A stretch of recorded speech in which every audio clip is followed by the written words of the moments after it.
98.1 FM and AM 1220. It's 7:40 on this Wednesday. Good morning. It's Hometown Morning Show with Tori and Kyle. And Cesar Ranuschio is in studio. And I'm the sorries can't be big enough for you following Kyle and what he had to say there. Good morning and welcome, Cesar. How you doing? Morning. Pretty good. We're going to start this off a little bit with some great news. Can you share on air, or you don't want to share? Yeah, I can share. Can you share? Are you okay with sharing? Excited, Because you told me off air, and I didn't ask you permission. No, but you're good with sharing? Yeah, I'm okay. Yeah. What's going on in your life? I'm gonna be a dad, so I'm super excited. What? Yeah. So we found out, and we're super happy about it. So. And this is your first one. Yeah, our first one. Congratulations! So thank you very, very much. Big news, Cesar Ranuschio. If you have never, first, you must know Cesar. You have to, right? From Body Shop 661, you have to know Cesar. I mean, he's well known in the Valley. But if you don't, Cesar Ranuschio is owner and operator of Body Shop 661. Yes. And I can speak from personal experience. Husband got into a little bit of a tangle, was not his fault. Luckily enough. So Cesar took care of everything. It was probably the easiest thing we've ever done. We called him, took the car over, and everything was taken care of. Yeah. The other party paid him directly. Like, everything was just, it couldn't have been easier and a smoother transaction. And that's saying a lot, because I think you've known before, probably you had this business. That's a tough thing to do, because you have to arrange everybody. You have to get the estimate. There's so much to do. Plus, you're already worked up. Yeah. Because you had the crash, right? We did great, because in your situation, we were able to avoid the insurance, get everything taken care of, And if you just take the proper steps from the beginning, it's easier, So it really worked out great with your husband, and it was real, nice and smooth. The other person took care of it. We avoided taking chances of reporting it to your insurance company. So it was good. We have some questions here. Yes. That I need to ask. Yeah. There are several different parts that you need to deal with. Yes. And sometimes this is a little hard for a layperson to understand. Yeah. And so we have to trust you guys. Yeah. There's a difference between there's some terminologies here that I don't understand. If you could explain aftermarket, original, and used. Sometimes talk to me. It's good to know, because the insurance companies use these parts as well. Original, obviously, it's the original manufacturer, so it's the best ones because they're brand new. But sometimes when cars get a little bit older, it's hard to put all original parts, because then the value goes up higher than the car, and it might chance it not being worth fixing it. So there's these other parts too to help out, which is aftermarket or used. Used is original as well, but sometimes when they're used, if it's a bumper and they've been repaired too many times, they start getting too many layers. So it's better sometimes to go with aftermarket. Aftermarket is just like a lot of things. It's a Japanese replica. So it's a copy of the original part, but it's sometimes they don't line up perfectly, but we're good at it. So we'll open the holes, line it up better to make sure it looks great, and it saves about half the price on the part. A lot of times on like European cars and stuff like that, they don't make aftermarket parts, but on commuter cars and stuff like that, they do make them, and it will save you a bunch of money to help to keep your car alive as well. Because that's the last thing we need. It's so tough for us. We get into a pickle.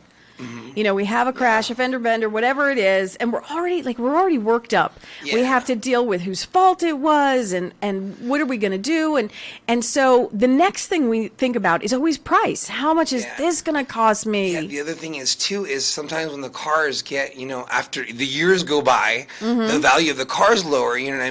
And then you don't want to get into a new car payment or having to get another car. So it's we got to keep these things alive and take care of what we've got, and we have to do it the most affordable way as possible, because sometimes it gets expensive. When you get rear-ended in a crash, yes, which is not your fault, which insurance should you call? You should definitely go through their insurance, because the person at fault. Yeah, at fault, because that way you can avoid your insurance the most as possible. Because you imagine the insurance companies, they know what they're doing. So once you call and you report a claim, then they have you marked as being an incident, and they try to raise your insurance rates. And you know how expensive insurance is, especially if you have kids, So. Well, That doesn't seem exactly fair. I never understood that myself.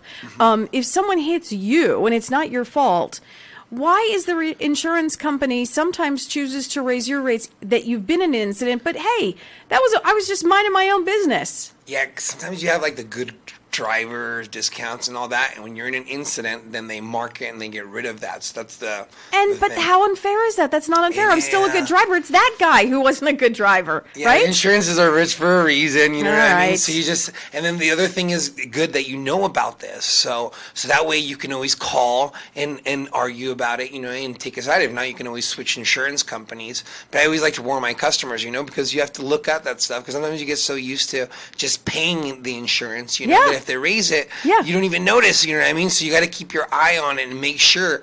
Just say if you have to go through your insurance, you just tell them, hey, make sure that this doesn't affect me because this is not my fault. Yeah. I was just minding my business and I got rear-ended, you know, Right. or something like that. Exactly. Yeah. One more question for you. Yes. After you get into a crash, what exactly do you need from the other person? Now, remember, when we get into a pickle, Yeah. you know, our heart races and we may forget something. So what do we need to remember? What's the list? Sometimes it's good to have by your insurance card maybe a list of all the stuff you need. Oh, that's good. Sure. Because sometimes AAA and stuff offers that because you are stressed out, you know what I mean, and you don't remember. You always have to get the license plate number. Okay. Now with the phones, it's easier. Can you take pictures of all this stuff? Sure. Yeah. Insurance card, copy of the driver's license if possible, and a couple of photo of the accident, you know? Which is so Just- easy now. Everybody has a phone. Yeah, so it's easy now, and it's better for you to do it right. And a lot of times, too, when you get in an accident, the other person, it's their fault, and they get really stubborn. They don't want to give you their information. That's not right, you know what I mean? They have to give you your information. If not, you need to take the most photos as possible. Yeah. Sometimes you call the police, and they, you know, if somebody's not hurt, they won't be able to send somebody out, you know, and people are sometimes tricky. But you got to make sure you at least get the license plate number and get a photo of their driver's license, maybe get their phone number, and call them right there while you're there to make sure they don't give you the wrong information. Because, again, if you have to go through your insurance company, you're taking chances of them raising your insurance, and that's what we're trying to avoid, you know, so. And that's a great point. Call them right then and there so you know they Yeah. didn't give you a bogus number. Yeah, or remember, too, people are stressed just like you are, and maybe, you know, their numbers mess up, so sometimes they don't do it on purpose, or now you can just send a text message of the photos, you know what I mean? Right. And then if they put in writing that, oh, we'll try to pay for this out of pocket, sorry, all this can be used for you as well. And then finally, when you need the car fixed, you call Cesar Ranuschio. It is Body Shop 661. The number is 251-2252. Yes. Website, do you have a website? I do, bodyshop661.com. Oh, it's that easy. Yeah, it's our area code, so it's easy to remember. Bodyshop661.com, Cesar Ranuschio. Soon to be Daddy Ranuschio. Yo, so excited. So excited to have you in studio. Always a pleasure. Have a great rest of your week. Thank you very much. Beep, beep,